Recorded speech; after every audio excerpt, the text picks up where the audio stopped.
పితా పుత్ర పవిత్రాత్మ నామమున ఆమేన్. ప్రభువు మీతో ఉండునుగాక, మీ ఆత్మతోనూ ఉండునుగాక.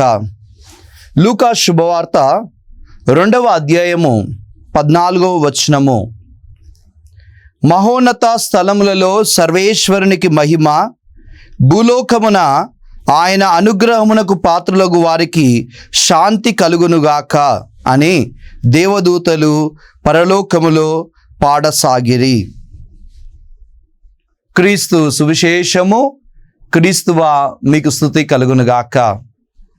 హల్లెలూయా, హల్లెలూయా, ప్రైజ్ ది లార్డ్. యేసువా వందనం, యేసువా స్తోత్రం. తండ్రి వందనం, తండ్రి స్తోత్రం. ఆత్మదేవా వందనం, ఆత్మదేవా స్తోత్రం. హల్లెలూయా, హల్లెలూయా. క్రీస్తునందు ప్రియులారా, దివ్యవాణి వీక్షకులారా, విశ్వాసులారా, మరొక మారు క్రీస్తు సందేశం అను ఆధ్యాత్మిక కార్యక్రమమునకు స్వాగతం, సుస్వాగతం. ఈరోజు మనము ధ్యానించే అంశం క్రీస్తు జయంతి ఆశీర్వాదములు. క్రీస్తు జయంతి పండుగ ఈ లోకానికి ఎలాంటి ఆశీర్వాదములను తీసుకువచ్చిందో ఈరోజు ధ్యానం చేయడానికి ప్రయత్నం చేద్దాం. అది 1914వ సంవత్సరం. మొదటి ప్రపంచ యుద్ధం హోరాహోరీగా ప్రపంచంలో జరుగుతుంది. క్రిస్మస్ పండుగకు ఇంకా 2 రోజులు మిగిలి ఉన్నాయి. జర్మనీ దేశం మరియు బ్రిటిష్ దేశాలు ఘోర యుద్ధంలో ప్రయాణం చేస్తూ ఉన్నాయి, ఘోర యుద్ధం చేస్తున్నాయి. అటువంటి సందర్భంలో 15వ బెనడిక్ట్ పాపు గారు క్రిస్మస్ రోజునైనా సరే మీరు ఆయుధాలను పక్కకు పెట్టండి, క్రీస్తు శాంతి పండుగను శాంతితో మీరు చేసుకోనండి అని జర్మనీ దేశానికి మరియు బ్రిటిష్ దేశాలకు ఒక వార్తలు పంపిస్తూ ఉన్నారు. అయినా సరే యుద్ధం ఆగలేదు. యుద్ధ సన్నాహంలో అందరూ కూడా నిమగ్నులై ఉన్నారు. ఇంగ్లీష్ సైనికులు ఇంకా యుద్ధం చేయాలని ప్రయత్నం చేస్తూ ఉన్నారు. కానీ మరొక వైపు జర్మన్ సైనికుల నుండి ఒక గొప్ప వెలుగులు కనిపిస్తున్నాయి. ఈ వెలుగులు ఏంటి? మానవుల అనంతం చేసే బాంబుల వెలుగులు కాదు, కానీ క్రిస్మస్ పండగ సందర్భంగా వెలుగుతున్న పటాసులు, వెలుగుతున్న క్రిస్మస్ ట్రీ యొక్క వెలుగు చిమ్ములు. మరియు జర్మనీ సైనికులు అందరూ కూడా పాటలు పాడుతున్నారు. క్రిస్మస్ పండగ సందర్భంగా క్యారల్ సింగింగ్ చేస్తూ ఉంటే ఆ పాటలు ఇంగ్లీష్ బ్రిటిష్ దేశ సైనికులకు వినిపించాయి, ఇంగ్లీష్ మాట్లాడే సైనికులకు వినిపించాయి. వారు అలా వినిపించగానే, ఆ పాటల యొక్క అర్థాన్ని గ్రహించగానే, శాంతి కాముడు పుట్టాడు, శాంతితో మీరు ఉండండి అనే మాటలు వినిపించగానే బద్ధ శత్రువులు కూడా, వారు బద్ధ శత్రువులుగా ఉన్న సైనికుల చేతుల్లో నుండి తుపాకులు కింద పెట్టబడుతున్నాయి. బ్రిటిష్ సైనికులు జర్మనీ దేశ సైనికుల వైపు కదిలారు. వారిద్దరూ కూడా క్రిస్మస్ పండుగ శుభాకాంక్షలు తెలియజేసుకున్నారు, స్వీట్లు పంచుకున్నారు, బహుమతులు పంచుకున్నారు. అప్పటి వరకు యుద్ధ వాతావరణం. కానీ శాంతి కాముడు జన్మించాడు, శాంతితో ఉండండి అనే మాటలు పాట రూపంలో వినపడగానే యుద్ధం ఆగిపోయింది. ప్రేమ, ఆత్మీయత, అనురాగం నిండిపోయింది. ఇది ప్రపంచంలో జరిగిన అత్యుత్తమ క్రిస్మస్. ఇది ప్రపంచంలో జరిగిన అత్యుత్తమ క్రిస్మస్. బెల్జియం, ఫ్రాన్స్ దేశాల మధ్య ప్లానస్ అనే ప్రాంతంలో ఈ క్రిస్మస్ వేడుకలు జరిగాయి. ఇదే నిజమైన క్రిస్మస్. ప్రియ సోదరి సోదరులారా, యుద్ధంలో ఉన్నవారు శాంతితో ప్రభువును కొలవడం. నీ కుటుంబంలో కూడా యుద్ధం ఉందేమో. భార్య భర్తల మధ్య, అత్త కోడళ్ళ మధ్య, అన్న చెల్లెళ్ళ మధ్య యుద్ధం ఉందేమో. ఆ యుద్ధాలన్నీ ఆపి శాంతిని కోరుకోవడమే నిజమైన క్రిస్మస్. యేసుక్రీస్తు ప్రభు పుడుతున్నాడు ఎందుకంట అంటే నీకు శాంతి అనే ఆశీర్వాదమును ఇచ్చుటకు. ఇది క్రిస్మస్ పండగ సందర్భంగా మొదటి ఆశీర్వాదం శాంతి. అందుకే దూతలు ఏం పాడుతున్నారు? యేసు ప్రభు పుట్టినప్పుడు మహోన్నత స్థలములో సర్వేశ్వరునికి మహిమ, భూలోకమున ఆయన అనుగ్రహము పాత్రులగు వారికి శాంతి కలుగునుగాక. క్రిస్మస్ పండగ అంటే శాంతిని కోరుకోవడం. క్రిస్మస్ పండగ అంటే అహాన్ని వీడడం, నీలో ఉన్న గర్వాన్ని, కోపాన్ని, అసూయను, పగను విడిచిపెట్టి యేసు ప్రభు ఏ విధంగా అయితే శాంతిని ఇచ్చాడో ఈ లోకానికి, నీవు నీ శత్రువుతో శాంతిని కోరుకోవడమే నిజమైన క్రిస్మస్ పండగ. యేసు ప్రభుని ఎంతోమంది హింసించారు. తన జీవిత కాలంలో ఎంతోమంది అసహ్యించుకున్నారు. హేరోదుతో మొదలు పెడితే చిట్ట చివరి వరకు ఆయన శిలువ క్రింద ఉన్న పరిసయ్యులు, ధర్మశాస్త్ర బోధకుల వరకు ఎంతోమంది ఆయనను హింసించారు. అయినప్పటికీ వారందరినీ ఆయన క్షమిస్తూ ఉన్నాడు. ఆయన వారందరికీ శాంతిని ఒసగుతున్నాడు. అలా మనం మారితే అది ఆశీర్వాదం. క్రిస్మస్ ఇచ్చే మొదటి ఆశీర్వాదం శాంతి. శాంతిని ఇచ్చుచున్నాను, నా శాంతిని మీకు ఒసగుచున్నానని ప్రభు తన శిష్యులతో అన్నాడు. అలాంటి శాంతి నీ హృదయంలో, నీ కుటుంబ సభ్యులతో, నీవు నివసిస్తున్న ప్రాంతం చుట్టూ ఉంటే అదే క్రిస్మస్ పండగ మొదటి ఆశీర్వాదం. మరి అలాంటి శాంతిని నీవు కోరుచున్నావా? రెండవది క్రిస్మస్ పండుగ యొక్క రెండవ ఆశీర్వాదం మనము దేవునికి బిడ్డలయ్యే భాగ్యం. యోహాను శుభవార్త 1వ అధ్యాయము 12వ వచనం చెప్తుంది, ఆయన్ను అంగీకరించి విశ్వసించిన వారందరికీ దేవుని బిడ్డలయ్యే భాగ్యమును దేవుడు మనకు ప్రసాదించను. యేసును అంగీకరించిన వారందరూ కూడా దేవుని బిడ్డలయ్యే భాగ్యమును దేవుడు మనకు ఒసగుతున్నాడు. క్రిస్మస్ పండగ అంటే ఆదిలో వాక్కైన క్రీస్తు ప్రభువు మనతో నివసించడానికి రావడం. అలాంటి వ్యక్తిని మనం అంగీకరిస్తే ఏం జరుగుతుంది? మనం దేవుని బిడ్డలం అవుతాం. పంపబడిన యేసును నీవు అంగీకరిస్తే, విశ్వసిస్తే నీవు దేవుని బిడ్డవు అవుతావు. మరి నీవు ఆ యేసును విశ్వసిస్తున్నావా? క్రిస్మస్ రెండవ ఆశీర్వాదం పరలోకమందున్న దేవునికి నీవు బిడ్డగా మారడం. నీ పాపములను ఒప్పుకొని, దేవా నేను యేసును విశ్వసిస్తున్నాను అని చెప్తే నీవు తండ్రి దేవునికి బిడ్డగా మారుతావు. ఇది రెండవ ఆశీర్వాదం, ప్రభు మనకిచ్చే క్రిస్మస్ పండుగ సందర్భంగా ఇచ్చే ఆశీర్వాదం. మూడవ ఆశీర్వాదం, ప్రభు క్రిస్మస్ పండుగ సందర్భంగా మనకిచ్చే ఆశీర్వాదం ఏంటంటే పరలోక మహిమ. రోమీలకు రాయబడిన లేఖ 3వ అధ్యాయము 23వ వచనం మనం చూసినట్లయితే, మానవులందరూ పాపము చేసిరి, దేవుని మహిమకు కొరతబడిరి. నిజమే, మనం పాపాత్ములమే. అందుకే పరలోక మహిమ పొందలేకపోతూ ఉన్నాం. అందుకే ప్రభు తాను ఈ లోకంలో పుట్టి మనల్ని పరలోకానికి తీసుకుని వెళ్ళడానికి తన మహిమను ఇవ్వడమే క్రిస్మస్ పండుగ యొక్క మూడవ ఆశీర్వాదము. యేసు ప్రభు పుట్టినప్పుడు మీరు గమనించండి, ఆయనకు ఈ లోకంలో స్థలం లేదు.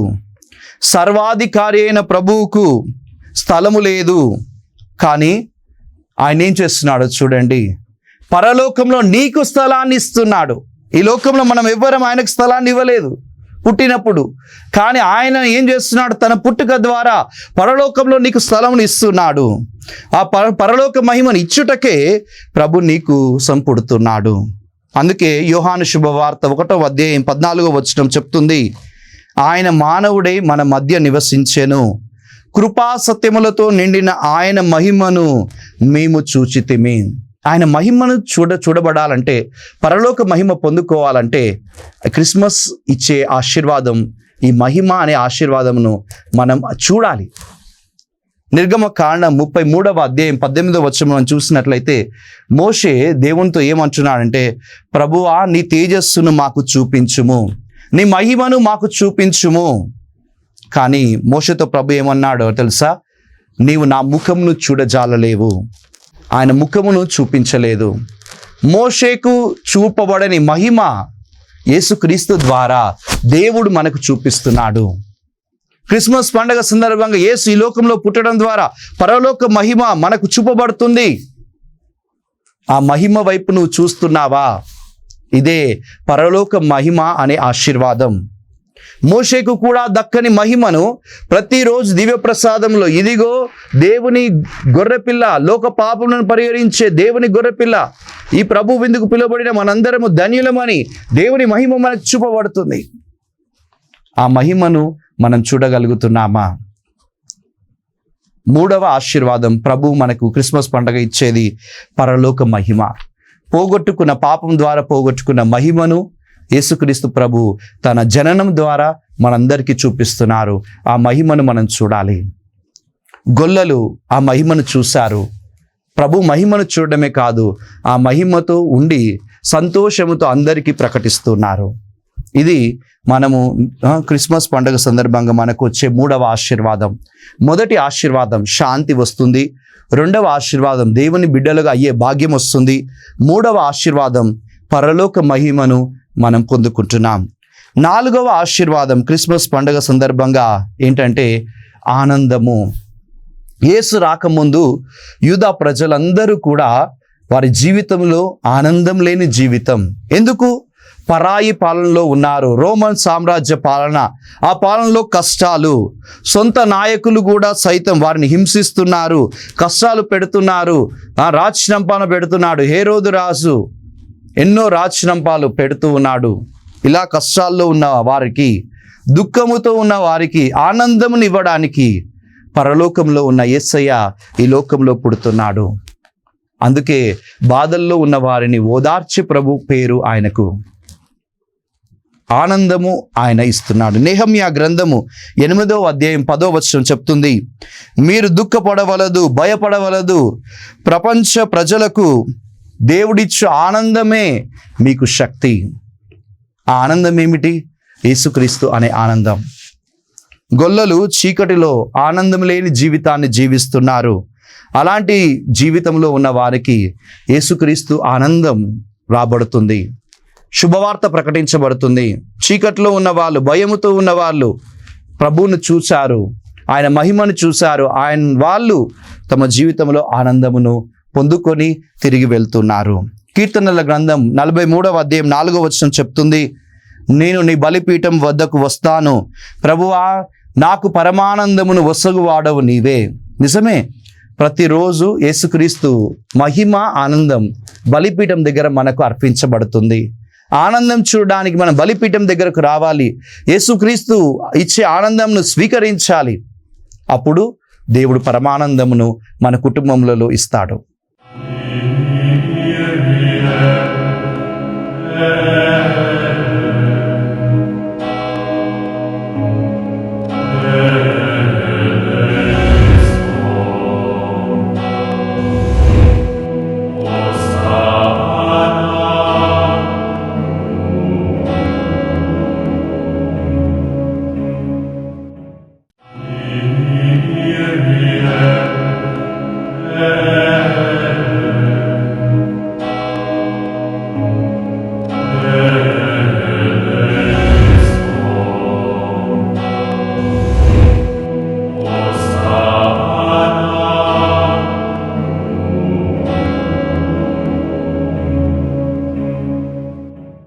ఈ వాక్యంను వింటున్న ప్రియ బిడ్డ, ప్రియ సోదరి, నీ కుటుంబంలో కూడా కష్టాలున్నాయా? నీ కుటుంబంలో కూడా రోగంలో ఉన్నాయా? బాధపడకు. బాధల్లో ఉన్న ప్రతిసారి ప్రభు మహిమను చూడడానికి బలిపీఠం వద్దకు రమ్ము. ఆయన ఆనందమును నీకు, నీ కుటుంబాన్ని ఇచ్చును, నీ కష్టములు తుడుచును. ఇది 4వ ఆశీర్వాదము. 5వ ఆశీర్వాదము క్రిస్మస్ పండుగ మనకిచ్చే ఆశీర్వాదం ఏంటంటే వెలుగు. కీర్తనల గ్రంథము 104వ అధ్యాయము 2వ వచనము ఏం చెప్తుందంటే, వెలుగును వస్త్రం వలె నీవు తాల్చితివి. నిజమే, పొత్తి గుడ్డల్లో చుట్టబడ్డ ప్రభువు ఎందుకు చుట్టపడ్డాడు? వెలుగు అనే వస్త్రాన్ని ప్రపంచానికి ఇవ్వడానికి. చీకట్లో నివసిస్తున్న వారికి వెలుగుగా ఉండడానికి ప్రభు జన్మించారు. మీరు గమనించినట్లయితే చీకట్లో నివసిస్తున్న వారు ఎవరు? హేరోదు రాజు.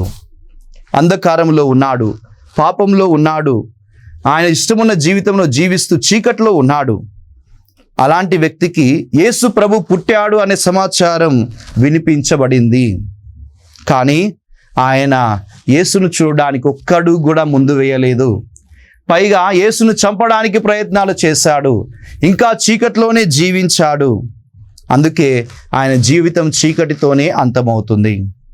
మరొక వైపు మనం చూస్తున్నాం, జ్ఞానులు, వేరు వేరు దేశాలకు చెందిన వాళ్ళు కూడా చీకట్లోనే ఉన్నారు. వారు కూడా పాపం చేసిన వాళ్ళే, కానీ వారికి ఒక వెలుగు చూపించబడింది. నక్షత్రపు వెలుగును, దిక్సూచిని చూసి ఆ వెలుగును అనుసరించి నిజమైన వెలుగు దగ్గరకు వచ్చారు. జ్ఞానులు వాళ్ళలో ఉన్న అంధకారాన్ని తొలగించుకొని నిజమైన జ్ఞానిగా వారు వెళ్తూ ఉన్నారు. ప్రియ బిడ్డ, హేరోదులాగా ఉన్నావా? జ్ఞానుల్లాగా ఉన్నావా? ఒకసారి పరిశీలన చేసుకో. హేరోదు రాజులాగా ఒక్క అడుగు కూడా యేసు ప్రభువును చూడడానికి ముందుకు వేయకుండా ఉంటే, దేవాలయానికి రాకుండా ప్రభువుని గురించి తెలుసుకోకుండా ఉంటే ఇంకా నీవు చీకట్లోనే ఉన్నట్టు.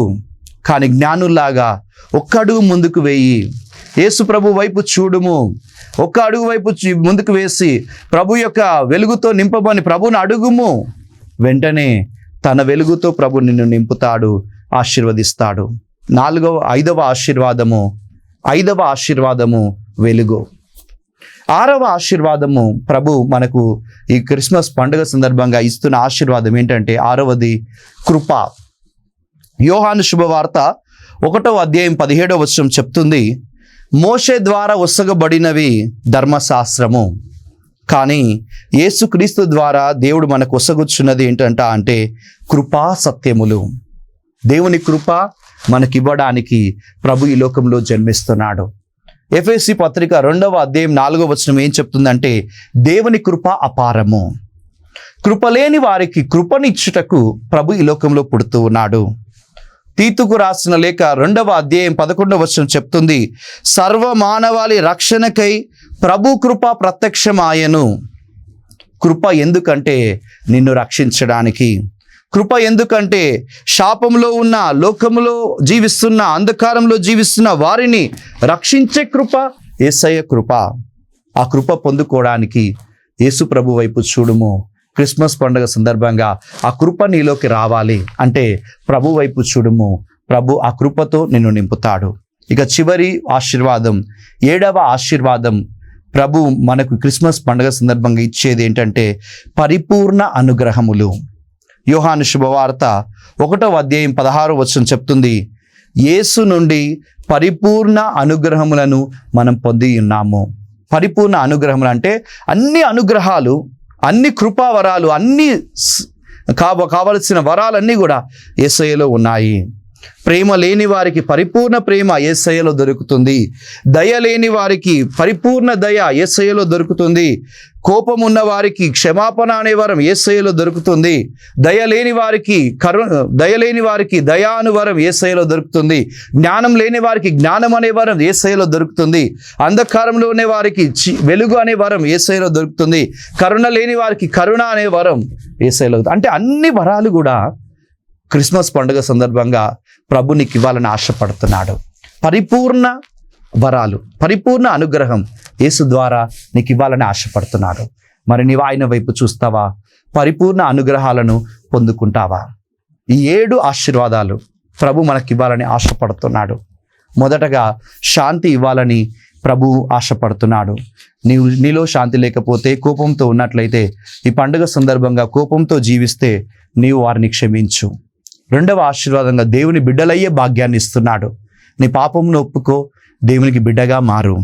3వ ఆశీర్వాదంగా పరలోక మహిమ ఇవ్వాలని ఆశపడుతున్నాడు. ఆ మహిమను పొందుకోవడానికి ప్రభు వైపు చూడుము.